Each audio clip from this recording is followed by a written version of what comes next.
কুন্তি, সুরজ, কোথায় মরে গেছিস তোরা?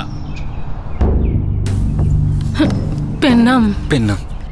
এসব নাটক ছাড় আর বল, তোর মেয়ে কোথায়? এখনো আসেনি কেন?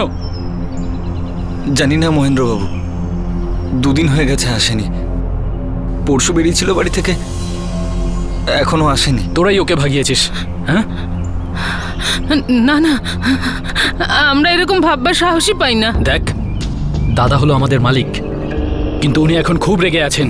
যদি তোর মেয়ে ফিরে না আসে না, তাহলে কপালে দুঃখ আছে। যদি ওকে দেখতে পাই, ওকে সোজা ঘাড় ধরে ওই বাড়িতে দিয়ে আসবো আমরা। এর থেকে তো ভালো মেয়েটা যেন মরে যায়, ব্যাস। তাহলে আমাকে আর ওই দিনটা দেখতে হবে না।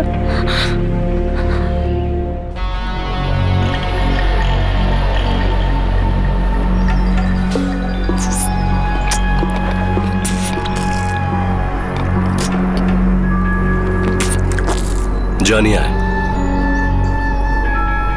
আরে তাড়াতাড়ি করো। দাদা কোথায় ও? দাদা, ও কোথায় গেছে? ও কোথাও পালিয়ে যাবে না দাদা। ওর বাড়ির বাইরে আমাদের লোক আছে। ওর বন্ধু আছে না মেঘা, ওর বাড়ির সামনেও আছে। গ্রামের কোনায় কোনায় আমাদের লোক রয়েছে। নিজের গ্রাম ছেড়ে অন্য কোনো গ্রামে গেছে? 13 বছরের পুচকি মেয়ে জঙ্গল কি করে পার করবে? ও একটা বেপরোয়া মেয়ে। খোঁজো ওকে মহেন্দ্র, খোঁজো। আমার সাথে এরকম বিশ্বাসঘাতকতা করতে পারে না। খুঁজে বার করবই দাদা, যা কিছু হয়ে যাক। আপনার পায়েতে ওকে এনে ফেলবই।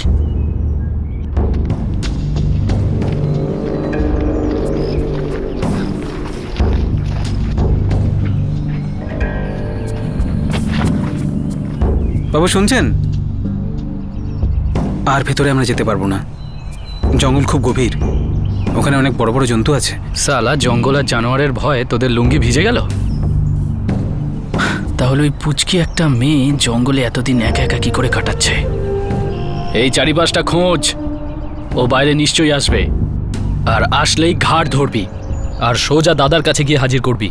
কারণ যতক্ষণ না মেয়েটাকে পাওয়া না যাবে, দাদা শান্ত হয়ে বসবে না।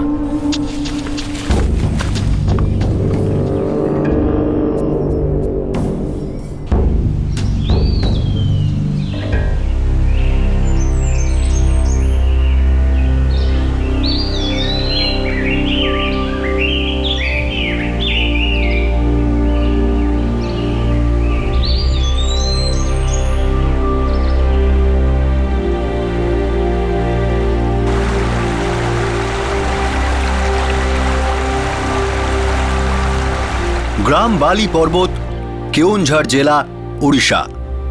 এই ঘন জঙ্গলে 13 বছরের এক শিশু কেশরী লুকিয়েছিল। এই গ্রামের জমিদার হন্যে হয়ে তাকে খুঁজছিল। কেশরীর মা আর দাদা এটা চাইছিল যাতে তাদের কেশরীর মুখ কোনোদিনও দেখতে না হয়। 13 বছরের এই মেয়েটা কি এমন অপরাধ করেছিল, যে মেয়েটাই কিছুদিন আগে পর্যন্ত সারল্যের ছায়া থেকে নিজের শৈশবকে বিদায় জানিয়েছে?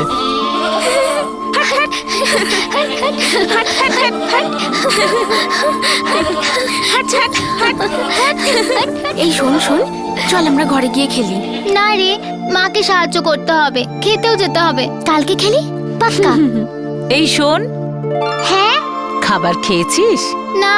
আয় আয়, খেয়ে নে। বড়া খাবি? আজকে না কাকি, কালকে আসি পাক্কা। আজকে কাজ আছে না? ঠিক আছে, যা।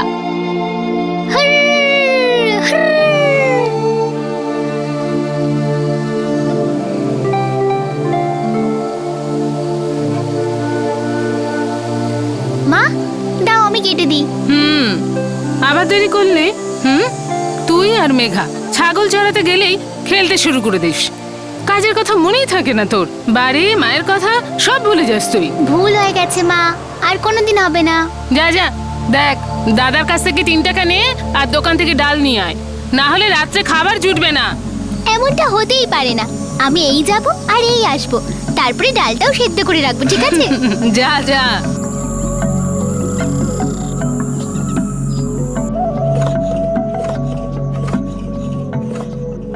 দাদা 3 টাকা দে না, মা না ডাল আনতে বলেছে।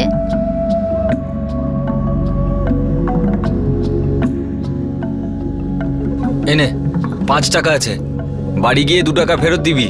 তুইও না দাদা, আমি কি এটা নিয়ে পালিয়ে যাব নাকি?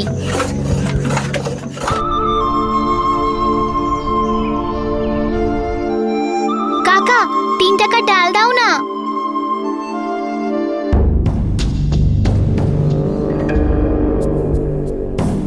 দেখ ভাই, এবার দাদার পোশাকটা একদম রাজা মহারাজাদের মতো হওয়া চাই, একদম ফাটাফাটি। ওইসব নিয়ে আপনি একদম চিন্তা করবেন না।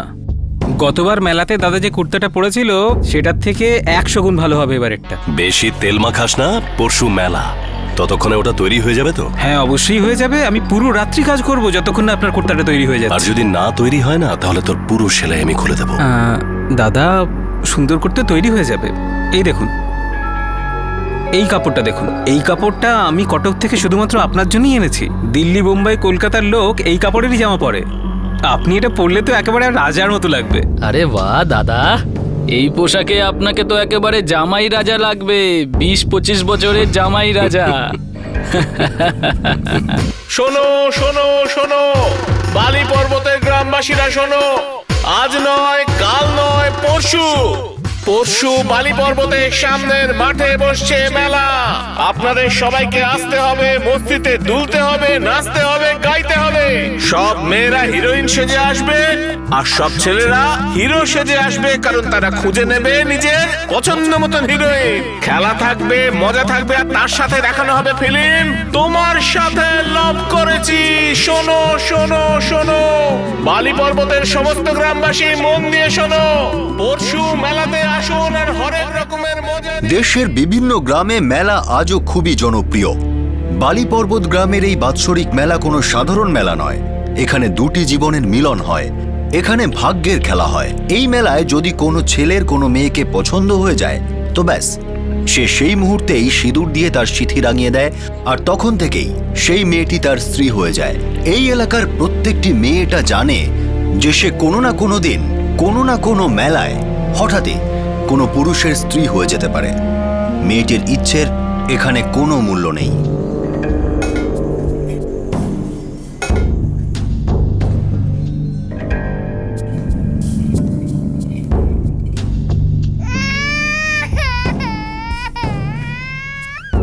খাওয়ার মজাটাই মাটি করে দিচ্ছে। দুধ খাওয়া ওকে, যাও এখান থেকে।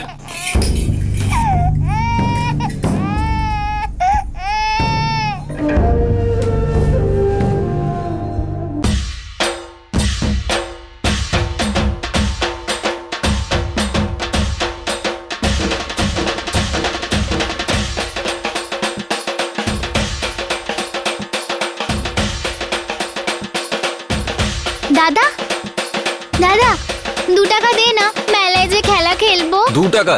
খেপে গেছিস নাকি? 8 আনা নে। দাদা 5টা খেলা খেলবো। তাহলে 1 টাকা নে। আচ্ছা ঠিক আছে, 1.5 টাকা দে, তাড়াতাড়ি দে। এই নে, ধর। খুশি? এই শোন, হ্যাঁ তাড়াতাড়ি আসিস, বেশি রাত করে সিনেমা দেখিস না। ঠিক আছে মা, তাড়াতাড়ি চলে আসবো।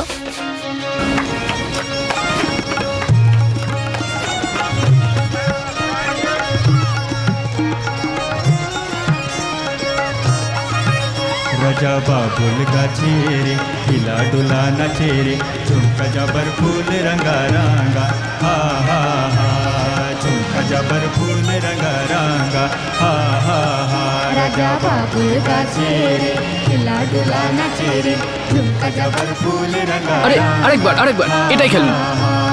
ঝুমকা জবর ফুল রঙা রাঙা বাহ বাহ বাহ, দারুণ। রাজা বাবু সায়রে মিঠা মিঠা পানি রে মিঠা মিঠা পানি আছলা বরে খাই আবার কলসা বরে আনি রে কলসা বরে আনি ঝুমকা জবর ফুল রঙা কি চালাচ্ছিলেন দাদা, ঠাই ঠাই। ঝুমকা জবর ফুল রঙা রাঙা হা হা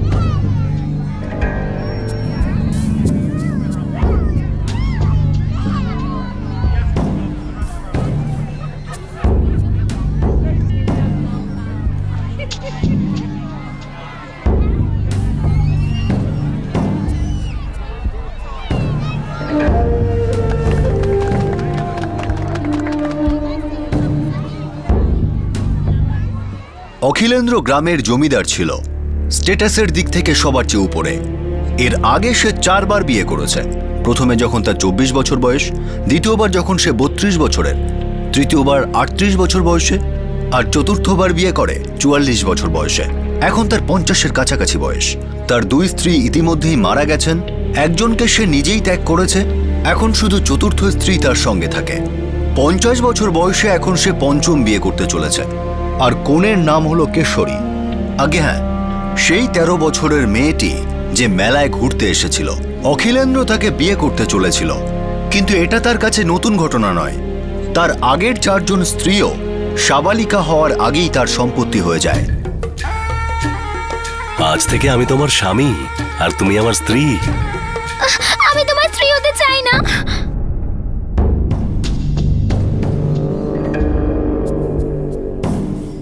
কি আজে বাজে কথা বলছিস তুই? আমি তোকে পছন্দ করেছি, আজ থেকে তুই আমার। তোর সিঁথিতে সিঁদুর দিয়েছি আমি। তুমি তো একটা বুড়ো, আর তোমার মাথায় তো একটা চুলও নেই। আমি তোমার স্ত্রী হতে চাই না, কখনো না। এই শোন না দাদা, এই দাঁড়া দাঁড়া না।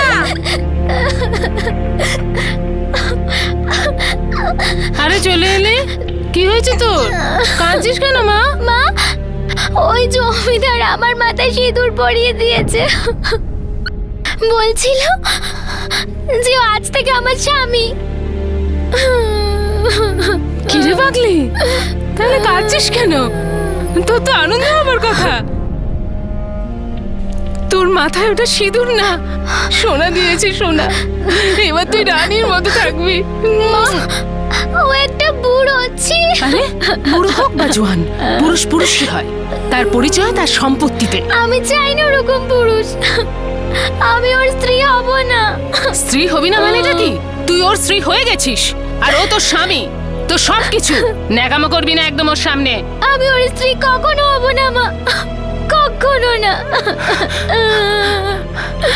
এই শোন, শোন না।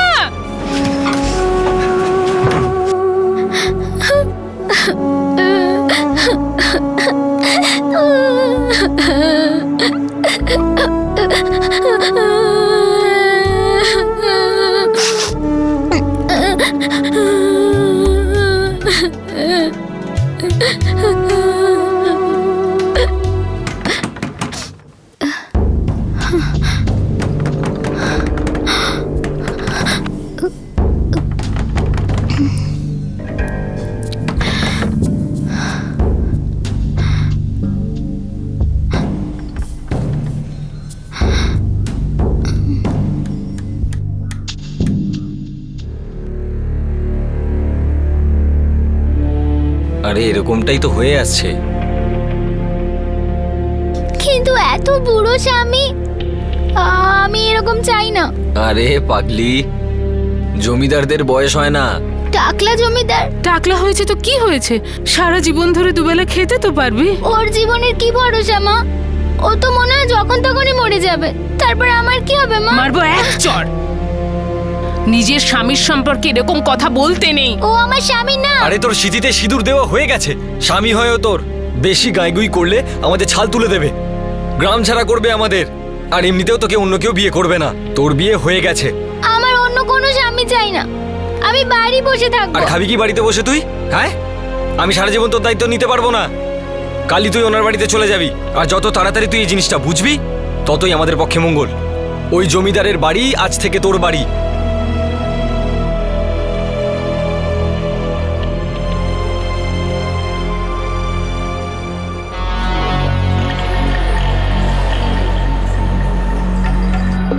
হ্যাঁ, ওখানে রাখ। শুনলাম যে আরেকজনকে আনছো। হ্যাঁ, আজ থেকে তুই ভেতরের ঘরে থাকবি।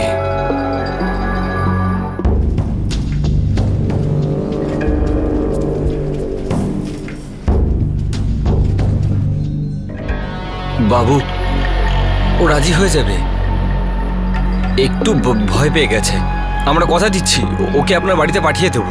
আমি চাইলে কিন্তু ওকে জোর করে নিয়েও যেতে পারি, কিন্তু আমি এটা করব না। আমি চাই ভালোবেসে সবকিছু মেনে নিয়ে ও আমার ঘরে আসুক। আর এমনিতেও মেলার মধ্যে ও আমার মুখে চুনকালি মাখিয়েছে। ব্যাপারটা শুধু আমাকে নিয়ে নয়, ও গ্রামের পুরনো পরম্পরাও নষ্ট করেছে। ক্ষমা করা যাবে না। আমায় ক্ষমা করতে হবে না, আমি বিয়ে করতে চাই না, আমি তোমার সাথে যাব না। এভাবে কথা বলে, এভাবে কথা বলে স্বামীর সাথে?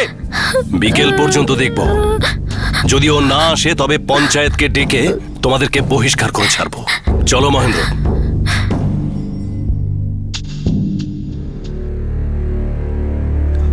চল চল চল। কেশরীর এই দুঃসাহসিক প্রতিবাদ শুধু তার পরিবারের সদস্যদেরই নয়, গোটা গ্রামটাকেই সমস্যার মুখে ঠেলে দিয়েছিল। ভয় দেখানো হচ্ছিল, দীর্ঘদিন ধরে চলে আসা একটা প্রথাকে চ্যালেঞ্জ করা হয়েছিল। এটা পাপ, পাপ। এই মেয়েটা আমাদের গ্রামের সর্বনাশ ডেকে আনবে, আমরা এটা হতে দিতে পারি না। এটা শুধু আমাকে নিয়ে নয়, বিষয়টা পরম্পরার, সম্মানের, মর্যাদার। আমরা যখন মরে স্বর্গে যাব তখন পূর্বপুরুষদের কিভাবে মুখ দেখাবো বলো? দাদা, দাদা, আমি একটা কথা বলতে চাই, আর সকল গ্রামবাসীকে আমি হাত জোর করে বলছি, কেশরীকে ছেড়ে দিন, ও এখনো অনেক ছোট। দাদা, আপনার তো 4-4টে বউ আছে, আপনি দয়া করুন। এই, কি বলতে চাইছিস তুই? তুই কি ওর প্রশংসা করছিস নাকি আমার নিন্দে? না না দাদা, আমি শুধু এইটুকু বলতে চাই যে আমাদের আইন মেনে চলা উচিত, আর আমাদের দেশের আইন বাচ্চাদের বিয়ে অস্বীকার করে। দেশের আইন? কোন দেশ? কিসের আইন? আমাদের একটাই আইন, যেটা পূর্বপুরুষেরা বানিয়েছে। এটা গ্রামের আইন। আমাদের গ্রাম একটা রাজ্যে, আর আমাদের রাজ্য একটা দেশে, ভারতবর্ষ। ভারতবর্ষের আইন সব থেকে বড় আইন। ফালতু কথা তুই বন্ধ কর। স্কুলে একটু কি পড়াশোনা করেছিস? আমাদের জ্ঞান দিচ্ছিস? এই গ্রামের আইনের থেকে বড় আইন আর কিছু হতে পারে না। যদি কালকের মধ্যে কুন্তির মেয়ে ওনার বাড়ি না যায় তো পঞ্চায়েত লোক পাঠাবে, ওকে টেনে এনে ওনার বাড়িতে তুলে দিয়ে আসবে। ওই মেয়েটি এনার স্ত্রী এবং চিরদিনই তাই থাকবে। দেখ, আমার কাছে আর মার খাস না, চুপচাপ চলে যা। কোনো গরিব যদি তোর মাথায় সিঁদুর দিত তাহলে এক মুঠো চালের জন্য ভিক্ষে করতিস। তার মাথায় চুল থাকতো কিন্তু পয়সা থাকতো না, তখন কি করতিস? এর থেকে ভালো সম্বন্ধ আর হয় না, বোঝা ওকে। যা পাগলি, আমি বলছি তোকে, যা।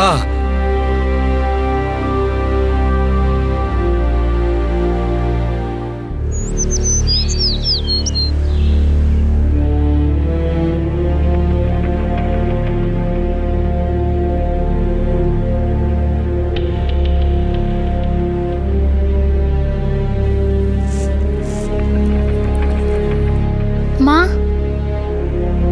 মা, দাদা, দাদা,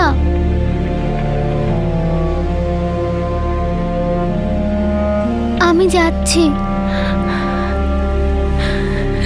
জগন্নাথ তোকে সঠিক রাস্তা দেখিয়েছেন, তোকে বুদ্ধি দিয়েছেন। হ্যাঁ, আমাদের ভুলে গেলে কোনো দুঃখ নেই। এখন তুই সারা জীবন ওই জমিদারের সঙ্গে থাকবি, তুই ওর খেয়াল রাখবি, দেখি সুখে থাকবি।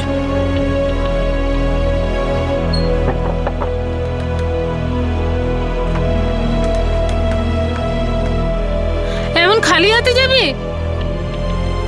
কাপড় নিয়ে যা। ফিরে এসে নিয়ে নেব মা।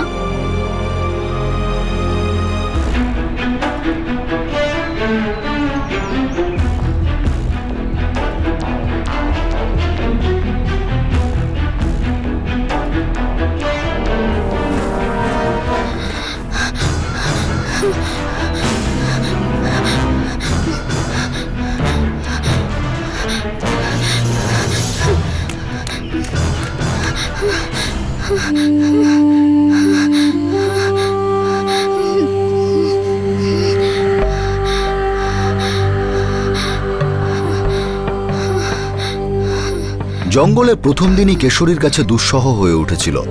13 বছরের এই মেয়েটি ঘন জঙ্গলে একসময় একা ক্লান্ত হয়ে ঘুমিয়ে পড়ে।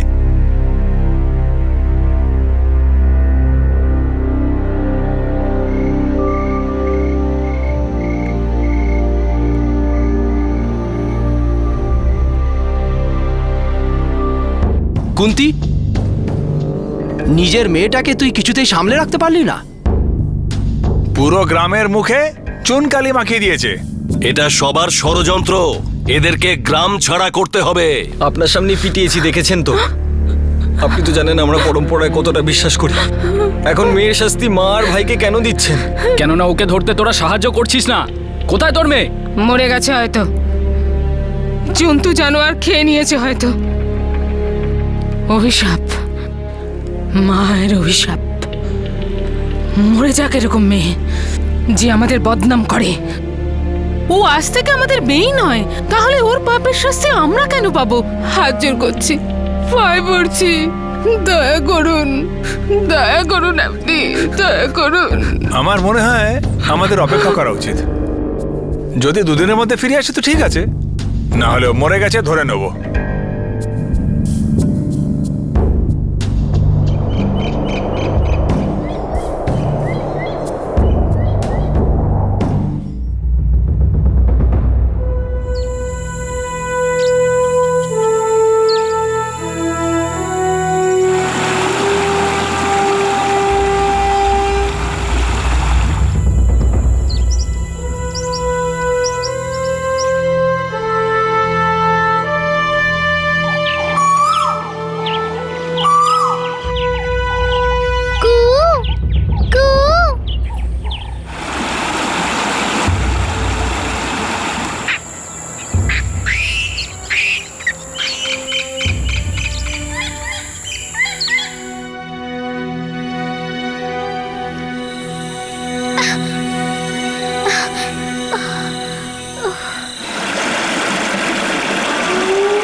Welcome to Bitten world.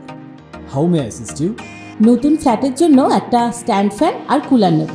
এই পচা গরম থেকে একটু স্বস্তি চাই। বাজার চলতে সব ব্র্যান্ড আর ভরসাযোগ্য নয়। তার জন্য তো আমাদের ফ্যান আছে, all purpose bullet table fan, ceiling fan. আমাদের সিলিং ফ্যান কিন্তু 30 মাসের ওয়ারেন্টি সহ পাওয়া যায়।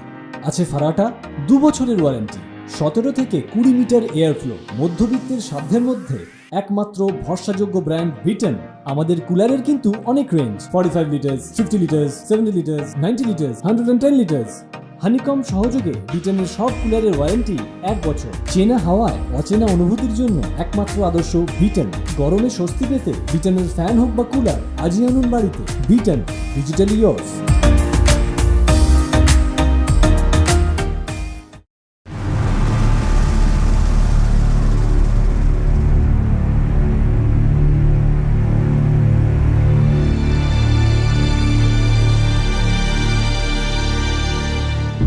জঙ্গলে 8 দিন 8 রাত কাটানোর পর কেশরী সম্পূর্ণভাবে হতাশায় ভেঙে পড়েছিল। তার সমস্ত শক্তি শেষ হয়ে যায়। হতাশায় ডুবে থাকা 13 বছরের কেশরী একসময় নিজের জীবন শেষ করে দেওয়ার সিদ্ধান্ত নেয়।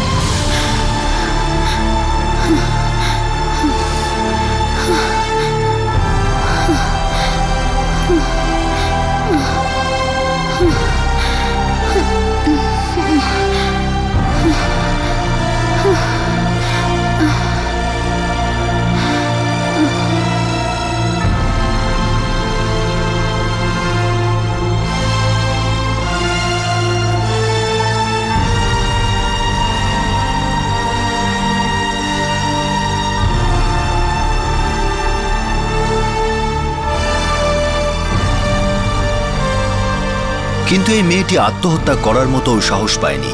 পাথরের উপর থেকে ঝাঁপ দিতেও সে ভয় পেয়ে গিয়েছিল, ফলে কেশরী বেঁচে যায়।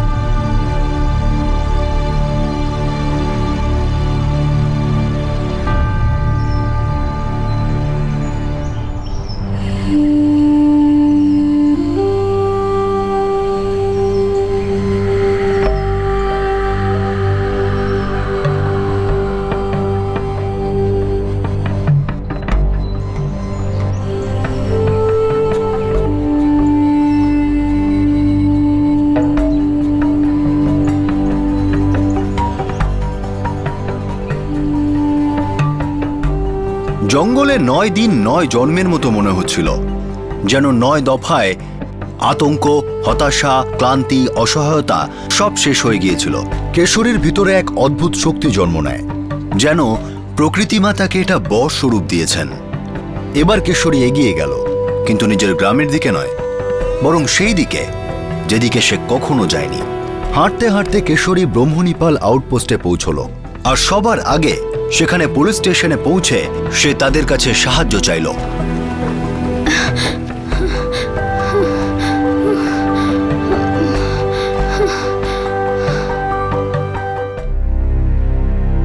9 দিন 9 রাত, তাও আবার জঙ্গলে একা। হ্যাঁ, আপনি আমার সাহায্য করবেন তো?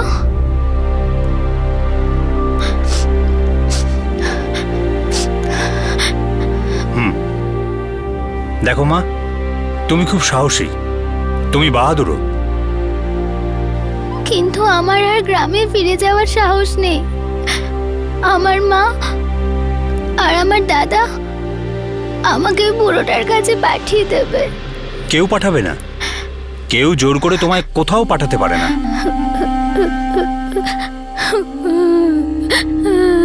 দেখো, কেঁদো না। আচ্ছা, একটা কথা বলো, তোমার গ্রামে এমন কেউ আছে যাকে তুমি বিশ্বাস করো? তোমার কোনো বন্ধু, কোনো আত্মীয়? হ্যাঁ, আমার এক বন্ধু আছে, মেঘা।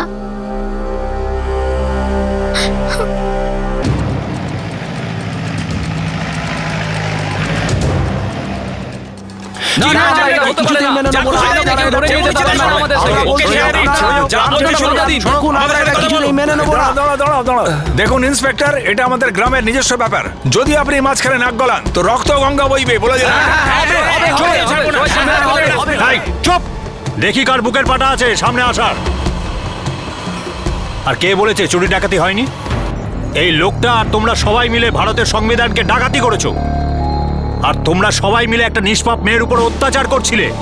এটা কোনো হত্যার থেকে কম নয়, বুঝেছো? আর তুমি তো খুব বড় লোক, না? বাড়িতে কি তোমার কোনো আয়না নেই? নিজের মুখটা দেখেছো? চিতাতে পোড়ার জন্য শরীর তো তৈরি হয়ে আছে, যৌবনের কিছুই অবশিষ্ট নেই, আর একটা বাচ্চাকে বিয়ে করতে চলেছিলে। থানায় নিয়ে চলো। আজকের রাতটা থানায় থাকার পর দ্বিতীয়বার আর বিয়ে করার ইচ্ছা হবে না। যেতে দেবো না, যেতে দেবো না, আমরা কিছুতেই যেতে দেবো না, আমরা যেতে দেবো না। আর একটাও কথা না। স্যার আমি কি করেছি? আমাকে কোথায় নিয়ে যাচ্ছেন? চল। স্যার আমাকে ছেড়ে দিন স্যার। স্যার স্যার এই, আমাকে ছেড়ে দিন। তোল স্যার। এটাকে গাড়িতে। সোনা মেয়ে, এইটুকু খেয়ে নাও। হ্যাঁ খেয়ে নাও। হাঁ করো, হাঁ করো। ভালো মেয়ে আমার। আমি তোমার দাদা আর ওই বুড়ো জমিদার দুজনকেই গ্রেপ্তার করেছি। সাহেব, সাহেব খুব ভালো করেছেন আপনি। তাও সাহেব, আমি বলি কি, ওকে গ্রামে নিয়ে যাওয়া খুব মুশকিল হবে। আসলে গ্রামবাসী খুব রেগে আছে, ওর ক্ষতি করতে পারে সাহেব। কটকের এক সংস্থার সাথে কথা বলেছি, ওনারা বাচ্চাদের দেখাশোনা করেন, আর ওকেও ওই সংস্থায় নিয়ে যাব। কিন্তু কাকা, আমি কটকে কেন যাব? আমি আমার গ্রামে থাকতে চাই। ওখানে মা আছে, মেঘা আছে, ক্ষেত আছে, সব কিছু আছে। মা ওখানে সবকিছু আছে, কিন্তু একটা জিনিস নেই, সুরক্ষা। তোমার সুরক্ষা। যখন তখন যা কিছু হতে পারে। এই সংস্থা তোমার দেখাশোনা করে তোমার ভালো ভবিষ্যৎ গড়ে দেবে।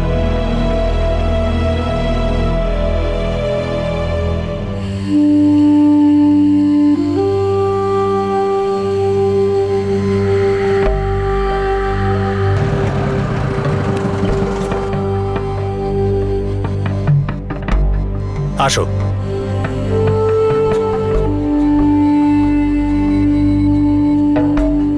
আরে নমস্কার। নমস্কার। নমস্কার, আমি শালিনী। ফোনে আমার সঙ্গেই আপনার কথা হয়েছিল। এর নামই কেশরী। আমি ওর কথাই আপনাকে বলেছিলাম। এসো।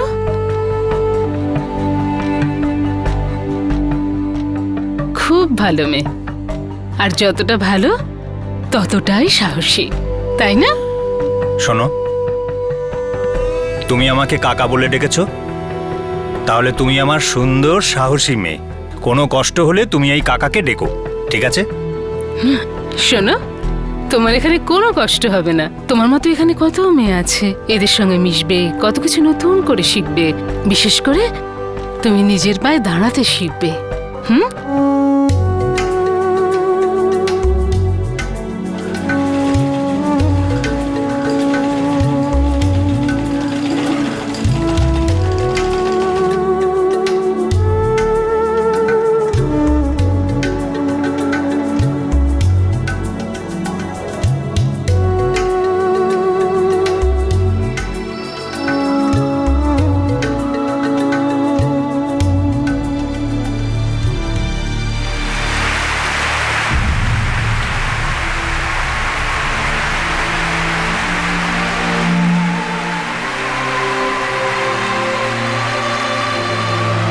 2006 সালে ভারতের রাষ্ট্রপতি কেশরীকে ন্যাশনাল ব্রেভারি অ্যাওয়ার্ডে সম্মানিত করেন।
কেশরী 7 বছর কটকের চাইল্ড হেল্পলাইন হোমে ছিল।